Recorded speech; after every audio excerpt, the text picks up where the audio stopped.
इस video class में Bihar board की कक्षा 8 के अतीत से वर्तमान के अध्याय 5 के सभी प्रश्न उत्तर करने वाले हैं। तो वीडियो को पूरा देखिएगा और वीडियो अच्छा लगे तो वीडियो को लाइक करके चैनल को सब्सक्राइब कर दीजिएगा।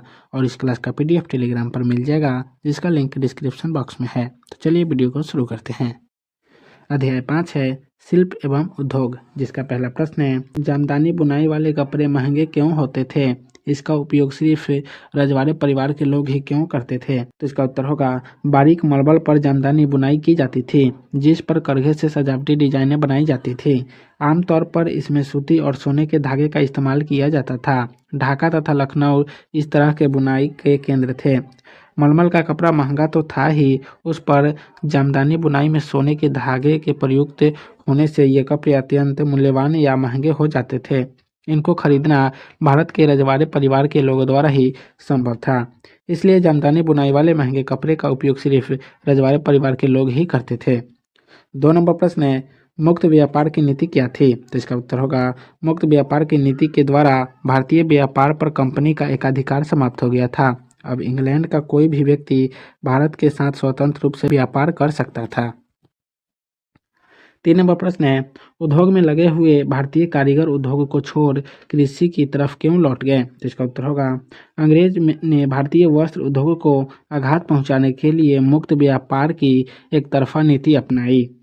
मुक्त व्यापार की नीति के तहत अब कंपनी के अलावे अन्य अंग्रेज उद्यमी भी भारत से व्यापार कर सकते थे।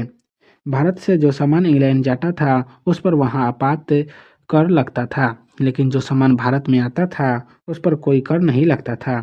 इसलिए भारत में इंग्लैंड के सामान सस्ते दामों पर उपलब्ध होते थे, जबकि भारत के सामने इंग्लैंड में महंगे बिकने से उनकी बिक्री बहुत कम हो गई।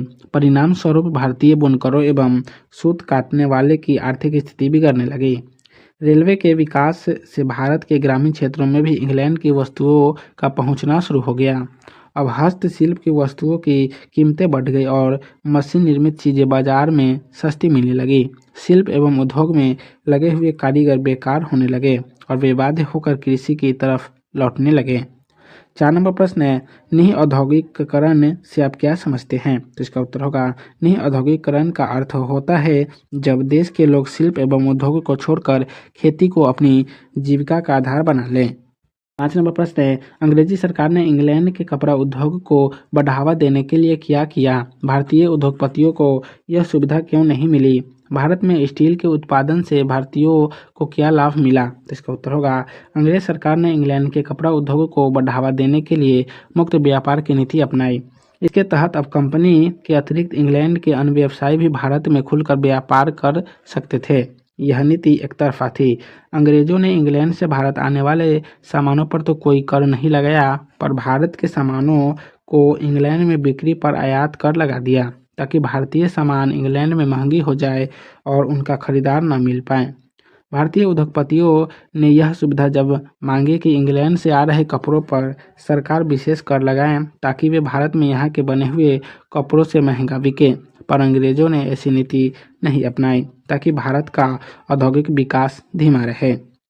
भारत में स्टील के उत्पादन से भारतीय उद्योगपतियों को मुनाफा तो हुआ ही, यहाँ की भारतीय जनता को भी सस्ते में देश की बनी स्टील मिलने का लाभ प्राप्त हुआ।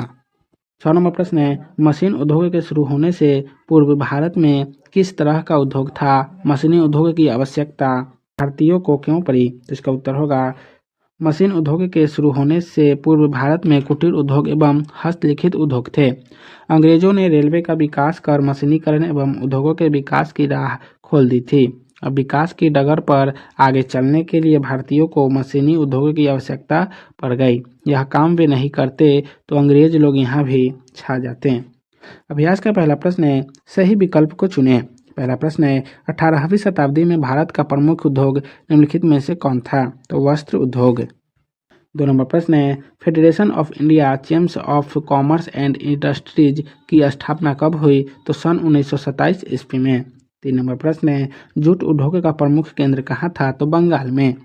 4 नंबर प्रश्न है, सन 1818 में अंग्रेजी सरकार ने किस उद्देश्य से मजदूरों के लिए नियम बनाए? तो अपने आर्थिक लाभ के लिए।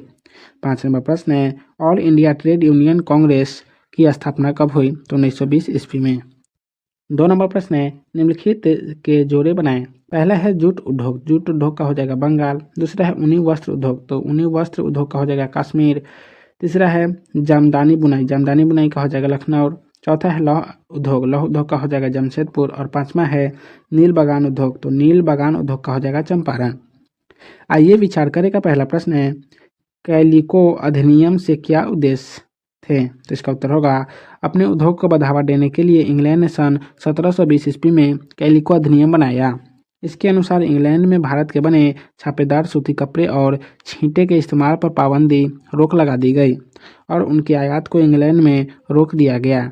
कैलिको अधिनियम बनाने के पीछे अंग्रेज के उद्देश्य थे, एक तो अपने उद्योगों को बढ़ावा देना, दूसरा भारतीय उद्योग को हानि पहुंचाना, जिसमें उनको सफलता भी मिली। 2 नंबर प्रश्न है, मुक्त व्यापार की नीति से आप क्या समझते हैं? तो इसका उत्तर होगा, भारतीय उत्पादों की इंग्लैंड में बढ़ती हुई मांगों को देखकर सन 1813 में इंग्लैंड की सरकार ने मुक्त व्यापार की नीति अपनाई। पहले केवल ईस्ट इंडिया कंपनी को ही भारत के साथ व्यापार करने का एकाधिकार था। अब मुक्त व्यापार की नीति द्वारा अंग्रेजी उद्योगपतियों के लिए भारत में व्यापार करने की स्वतंत्रता प्रदान कर दी गई। इस नीति के तहत आयात निर्यात में भेदभाव भी इंग्लैंड के द्वारा किया गया। भारत में इंग्लैंड के माल आने पर कोई कर नहीं लगता था, पर भारतीय माल की इंग्लैंड में बिक्री पर आयात कर लगाया जाता था, जिससे भारतीय माल महंगा बिके और इस प्रकार न के बराबर बिके। 3 नंबर प्रश्न है, भारतीय उद्योगपतियों को भारत में उद्योग की स्थापना के मार्ग में क्या क्या बाधाएं थी? तो इसका उत्तर होगा, सन 1854 में बम्बई पहला सूती वस्त्र का कारखाना कावस जी नानाजी दाभार नामक एक पारसी ने स्थापित किया। सन 1880 ईस्वी तक पूरे भारत में 56 सूती कपड़ा मिलें स्थापित हो चुकी थी। इन कारखानों के लिए मशीनें विदेशों से मंगाई जाती थी। भारतीय कपड़ा उद्योग की प्रगति ने विदेशों को चिंता में डाल दिया था।